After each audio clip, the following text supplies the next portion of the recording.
Riyadh ആസ്ഥാനമായി പ്രവർത്തിക്കുന്ന pan India ഫോറത്തിന്റെ നേതൃത്വത്തിൽ വായനാവാരം സംഘടിപ്പിച്ചു.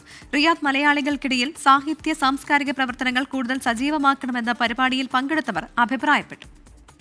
വായനാ ദിനത്തോടനുബന്ധിച്ചാണ് പരിപാടി സംഘടിപ്പിച്ചത്.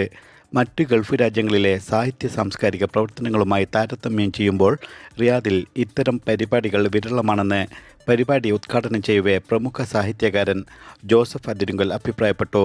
റിയാദിലെ സാഹിത്യ സാംസ്കാരിക പ്രവർത്തനങ്ങൾ കൂടുതൽ സജീവമാക്കേണ്ടതിൻ്റെ ആവശ്യകതയും അദ്ദേഹം എടുത്തു പറഞ്ഞു. Pan India forum chairman VK Rafeeq Hasan അധ്യക്ഷത വഹിച്ച പരിപാടിയിൽ ജീവകാരുണ്യ പ്രവർത്തകൻ ശിഹാബ് കൊട്ടുകാട് മുഖ്യ പ്രഭാഷണവും മാധ്യമപ്രവർത്തകൻ ജയൻ കൊടുങ്ങല്ലൂർ ആമുഖ പ്രഭാഷണവും നടത്തി. റിയാദ് NRK ഫോറം മുൻ ചെയർമാനും മാധ്യമപ്രവർത്തകനുമായ അയ്യൂബ് ഖാൻ സ്വാഗതം ആശംസിച്ചു. OICC Riyadh central committee president Saleem Kalakkara, KMCC Riyadh central committee president CP Musthafa, Disha Saudi central committee president Kanakalal, സാമൂഹിക പ്രവർത്തകനും മോട്ടിവേറ്ററുമായ ഇബ്രാഹിം സുബ്ഹാൻ എന്നിവർ പരിപാടിയിൽ ആശംസകൾ നേർന്നു സംസാരിച്ചു.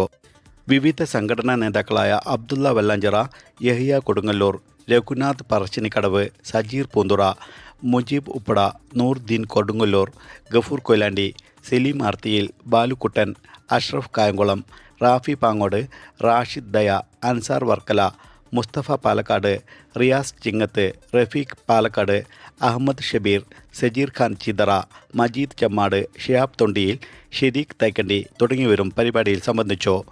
24 റിയാദ്.